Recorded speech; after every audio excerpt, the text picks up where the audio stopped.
Bonjour, car il fait jour, et ça débrief. Bonjour Maud, comment ça va? Bonsoir. Comment ça va? Non, j'ai envie de dire bonsoir. Bonsoir à toi. Ça va très bien. J'ai l'impression que ça fait 1000 ans qu'on n'a pas parlé. C'est à peu près le cas. Qu'est-ce que nous sommes allés voir aujourd'hui, Maud? Black Phone 2. Le retour. Ouais. Alors, est-ce que tu Allez. veux que je pitch Black Phone? Vas-y, bon courage. Alors, Black Phone 2, alors je vais vous le pitcher. Déjà, si jamais vous n'avez pas vu Black Phone, le premier du nom, vous risquez de perdre beaucoup de l'histoire, donc je vous conseille plutôt d'aller voir Black Phone. Et si vous n'avez pas vu Black Phone et que vous regardez cette vidéo, je vous conseillerais plutôt de peut-être ne pas regarder cette vidéo. Tu veux peut-être faire un petit pitch sur le Black Phone en fait? Alors, sur Black l'histoire. Phone, si je vous remets un peu dans le contexte, c'est un enfant qui s'appelle Finn, qui vit dans un petit quartier américain typique, et qui se fait enlever par un personnage qui s'appelle l'Attrapeur. Voilà, tout connement. Et c'est toute l'histoire du gamin qui essaye un petit peu de s'en sortir, se sortir Mais il y a des choses de quand même un l'emprise petit de peu... cet homme. Ouais, parce que ça utilise un peu les codes de l'horreur, vu que c'est Blumhouse qui est derrière et ce genre de choses. Ouais. Dans le numéro 2, on va un petit peu plus deep dans le paranormal et ce genre de choses. Donc je peux pas vous spoil parce que sinon si vous avez pas vu Black Phone ça risque d'être un peu chiant. Mais en gros on retrouve Finn et sa sœur Gwen qui sont toujours dans le même quartier où ils habitaient avant en vrai. Et il leur arrive un truc, enfin des choses un peu surnaturelles qui leur font un petit peu douter du fait que vraiment toute l'histoire est terminée. Et du coup ils partent à l'aventure pour un petit peu déjouer les plans de l'attrapeur une fois. Voilà. C'est bien. Ça te semble correct? Oui, ça me semble correct. Eh ben Pitcher voilà. sans spoiler, c'est bien. Voilà, c'est parfait. Qu'est-ce que t'en as pensé? Ah non, on va commencer par toi, vu que je viens de pitcher. Qu'est-ce que ok. t'en as pensé, toi, Maud? Moi, j'avais déjà beaucoup aimé le premier parce que il était, je trouvais que la façon de faire en fait l'histoire était originale. Parce que c'est pas une vraie histoire, pas une simple histoire en fait de séquestration. En fait, il y a vraiment une petite histoire paranormale derrière que tu essaies de comprendre pourquoi et comment ça fonctionne et pourquoi et machin. Et c'était intéressant. Je l'ai retrouvé dans le deuxième encore plus fort, je trouve. Ouais. La bande son est incroyable. Le son, en fait, il y a tout. Le son est vraiment bien foutu. Il est très immersif. J'ai beaucoup aimé aussi la différence entre l'image, en fait, la gestion de l'image, parce que du coup, dans l'histoire, Gwen fait des rêves, en fait.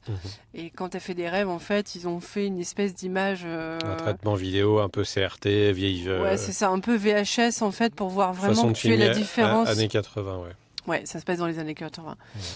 Et ça, j'ai beaucoup aimé, en fait. Donc, moi, j'ai plutôt aimé. C'est assez efficace. J'ai été vite dedans. Donc, franchement, ultra efficace. Ok, c'est quoi la note que tu mettrais sur Moi, je mettrais 7. 7, Ouais. ma foi, c'est raisonnable. Et toi? Pour ma part, plusieurs choses à dire. Je trouve qu'on s'éloigne vachement quand même du premier épisode. Ouais. C'est pas pour me déplaire en vrai parce que je trouve que le scénario tient quand même un peu la route, donc ça va. Il y a des choses que j'ai trouvées assez winky. Winky Winky. Oui, parce que il y a des choses des références, notamment par rapport au slasher, au film d'horreur des années 80, que j'ai trouvé intéressantes. Et notamment toute l'histoire quasiment de cette... alors attention, il y a peut-être un petit peu du spoil par rapport à ce que je veux dire, mais c'est succinct.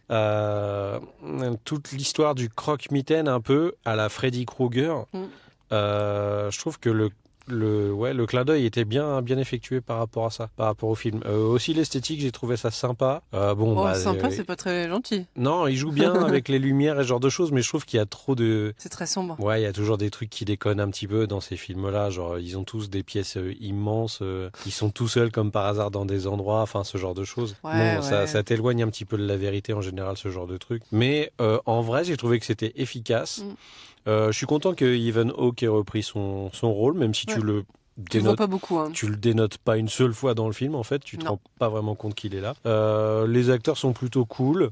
Le mec qui joue Finn est plutôt convaincant. La meuf qui fait Gwen aussi. Enfin voilà, moi j'ai trouvé ça cool. Ça vole pas très haut. Enfin, si vous avez l'habitude de regarder des films d'horreur... Ça vole pas très haut, c'est vilain ça. Si vous avez l'habitude de regarder des films d'horreur, ce genre de choses, bah c'est pas non plus...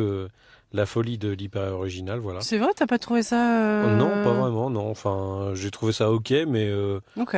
c'est pas un de mes bests de cette année, quoi. Ok. Clairement Moi, j'ai bien pas. aimé vraiment cette histoire entre les switches, entre la réalité et les rêves, et la réalité Ouais, qui mais je trouve rentre dans que les rêves. c'était trop fait, moi, je trouve, justement, Ouais. quoi. Genre, ils l'ont utilisé, mais genre Ok. à trop de reprises, et au bout d'un moment, c'était juste relou, quoi. Ok. Bon. Par contre, comme toi, j'ai trouvé que l'ambiance sonore et Ah tout ce ouais. qui est la gestion du son en général Ouais. est hyper cool dans le film et ça t'immerge vraiment trop bien dans le film.